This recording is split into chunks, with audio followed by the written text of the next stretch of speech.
Olá, queridos irmãos, queridas irmãs. Estamos em plena época da comemoração da Páscoa. A Páscoa para os judeus e a Páscoa para os cristãos. E é sobre isso que vamos pensar nesta oportunidade. Mas vamos ler primeiro o texto da Palavra de Deus em 1 Coríntios, capítulo de número 5, versículo de número 7.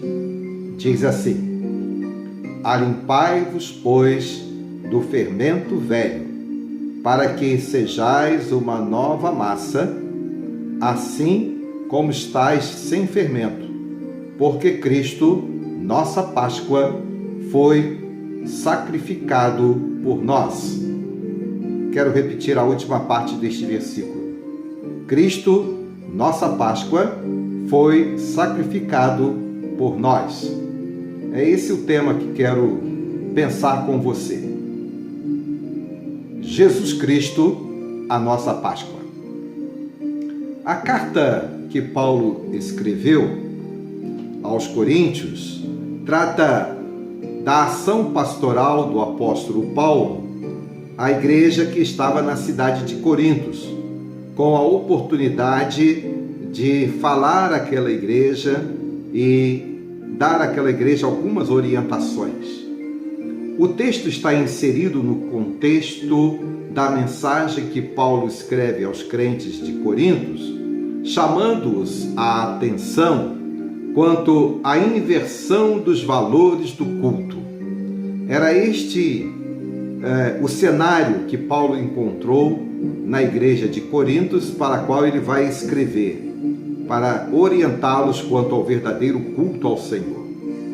Principalmente apontando para a presença de pessoas carnais na celebração do culto. E o capítulo de número 5, Paulo, que é o autor, denuncia pecados graves no seio da igreja, que precisavam de arrependimento e confissão ao Senhor. Tanto que no versículo de número 7, na versão que eu li, Paulo diz aos Coríntios: alimpai-vos, ou seja, era necessário fazer uma limpeza de coração, de mente, de atitudes. Em outras versões você vai encontrar a expressão purificai-vos. Mas o que Paulo está querendo realmente trazer à igreja de Corintos é a ideia de que o culto ao Senhor deveria ser um culto de pessoas santificadas, purificadas, e por isso precisavam de alguma forma corrigir algumas coisas no seio da igreja. Paulo fala da necessidade de prestar um culto com manifestações de sinceridade nos corações. Por isso ele diz: tirai o fermento velho, tirai aquilo que realmente representa aquilo que é velho, antigo, aquilo que realmente impede o verdadeiro culto ao Senhor, para ser uma nova massa, ou seja, para ser uma nova criatura. Assim como alguém, que está em Cristo, nova criatura é, como diz Paulo escrevendo também aos Coríntios. Aí ele encerra esta ideia dizendo assim, sem fermento. O fermento era muito presente na história e na cultura do povo hebreu. E Paulo então traz a mensagem baseada neste texto voltado para este tema. 1 Coríntios, capítulo de número 5, versículo de número 9, Paulo diz assim: por isso, façamos a festa não com o fermento velho, nem com o fermento da maldade e da malícia, mas com os ázimos da sinceridade e da verdade. Era este o culto que Paulo estava convocando os crentes da cidade de Corintos a prestar ao Senhor. Bom, este é o contexto que Paulo está escrevendo, é o cenário da igreja a quem Paulo está escrevendo. Mas vamos ao nosso tema. Por que Cristo é a nossa Páscoa? Ele foi sacrificado por nós, diz o texto. Paulo encerra este versículo dizendo que ele foi sacrificado por nós. Foi sacrificado por minha vida, por sua vida, mas ressurgiu e por isso vivo está. A Páscoa, irmãos queridos, para o judeu, tinha o significado da sua libertação, instituída por Deus para celebrar a libertação do povo do cativeiro do Egito. No livro de Êxodo, capítulo de número 12, registra o acontecimento. Neste registro do capítulo 12 de Êxodo, quando da primeira celebração, antes mesmo que o povo hebreu saísse do Egito, ele foi celebrado entre famílias e também famílias vizinhas, famílias reunidas. Lá no texto ele orienta que deveria ser celebrado entre as famílias, e aquelas famílias menores poderiam ser convidadas para participar desta celebração. O quanto nós vemos aqui a importância da família reunida, não é? E vivemos tempo em que realmente precisamos promover isto, a oportunidade de termos a família reunida para o verdadeiro culto ao Senhor. Então, o que nós podemos ver aqui? Na instituição da Páscoa, lá nos dias dos hebreus, o cordeiro tinha especificações dadas pelo próprio Deus. O próprio Senhor, ele determinou como deveria ser o cordeiro que iria ser sacrificado naquele dia da celebração.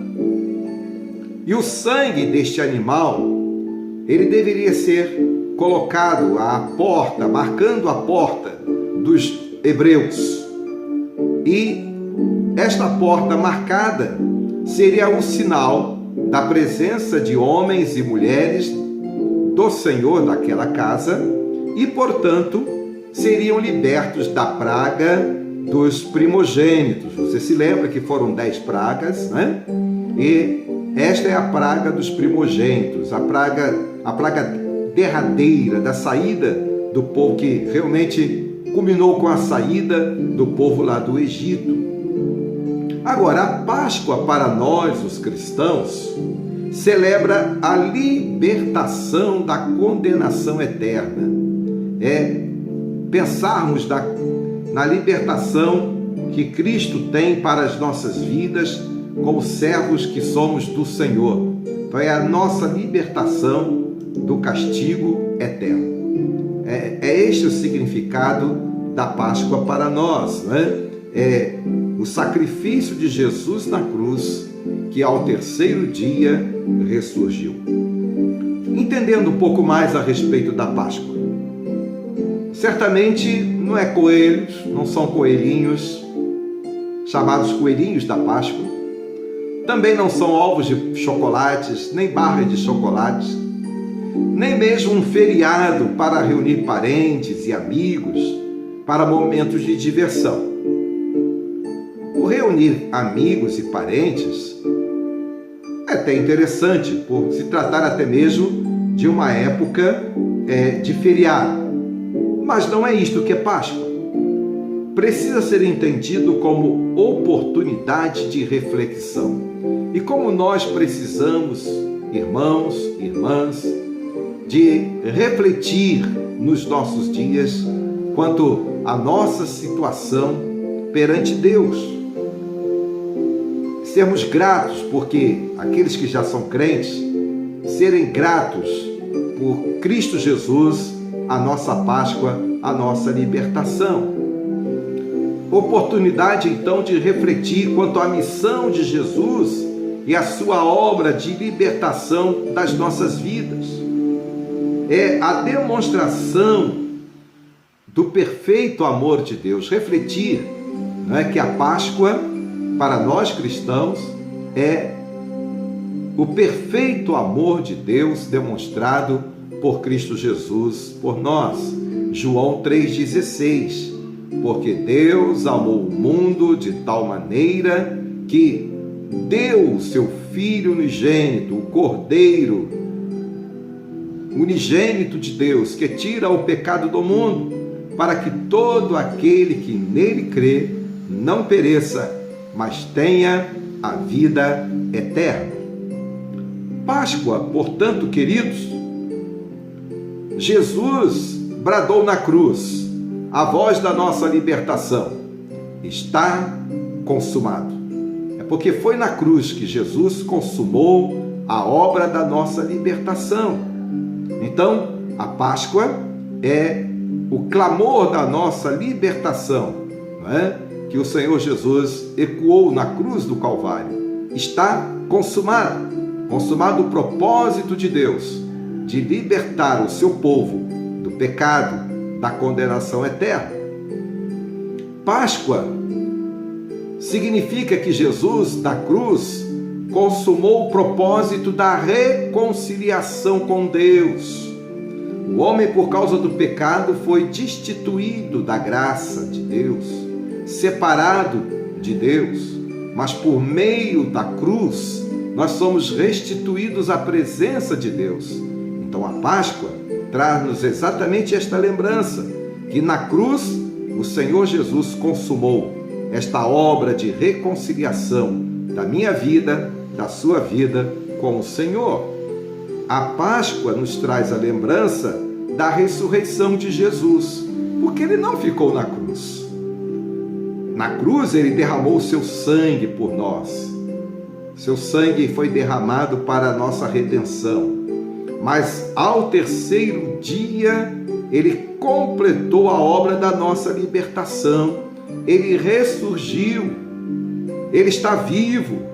Por isso, eu canto e você canta. Nós cantamos porque vivo está, posso crer. Porque ele está vivo, eu posso crer neste Deus maravilhoso que faz a obra. Páscoa, queridos, é o próprio Jesus por nós. Por isso Paulo diz, neste texto que ele escreve aos Coríntios, Jesus é a nossa Páscoa. Jesus se deu por nós na cruz do Calvário, porque por ele somos libertos da escravidão espiritual. Por isso ele é a nossa Páscoa. Ele é aquele que nos concede a libertação e nos traz o conhecimento da verdade. Daí João escrever no capítulo 8, verso 32, conhecereis a verdade. Que verdade é esta? A verdade a respeito de Jesus, a verdade a respeito da Páscoa. É esta verdade que me liberta e que liberta você. Portanto, Jesus é o nosso Cordeiro Pascual, ou o Cordeiro que tira o pecado do mundo, que tira o pecado seu, meu, que confessados ao Senhor, demonstrando arrependimento, somos salvos e conduzidos à vida eterna em Cristo Jesus. Jesus é a minha e a sua Páscoa. Ele é o verdadeiro sentido da Páscoa. Que Deus te abençoe, querido amigo, e que a Páscoa possa ter este significado para a sua vida, de libertação. E você, meu irmão, que já é liberto por Cristo, celebre este momento com gratidão, porque Jesus Cristo morreu por mim, morreu por você, derramou o seu sangue, mas vivo está, porque ressurgiu para nos salvar, para nos redimir, para nos levar à presença do Senhor. E um dia ele voltará, e voltará para buscar os salvos, para estar eternamente com ele, para a glória eterna na presença do Pai. Portanto, a Deus toda a glória, porque ele é o Senhor nosso, a Páscoa de nossas vidas. Vamos orar? Ó Deus, muito obrigado, porque o Senhor é o nosso Salvador. Muito obrigado porque o Senhor entregou-se na cruz para demonstrar o amor do Pai em favor de todos nós. E por isso, damos glórias ao Senhor, damos glórias ao Pai, glorificamos o Teu nome, porque Jesus Cristo é a nossa Páscoa. Ó Deus, alcance corações e que neste tempo vidas possam serem alcançadas e viverem o verdadeiro significado da Páscoa. Jesus, Senhor e Salvador de suas vidas. Muito obrigado por nos resgatar e abençoa a Tua igreja, abençoa os nossos ministérios e as famílias cristãs espalhadas pela face da terra. É o que te pedimos, em nome de Jesus. Amém. Que o Senhor te abençoe e te guarde. Que o Senhor faça resplandecer o seu rosto sobre a sua vida, a sua família e te dê a paz. Que o Senhor, portanto, seja aquele que realmente traz a alegria da salvação como verdadeiro significado da Páscoa para você. Amém.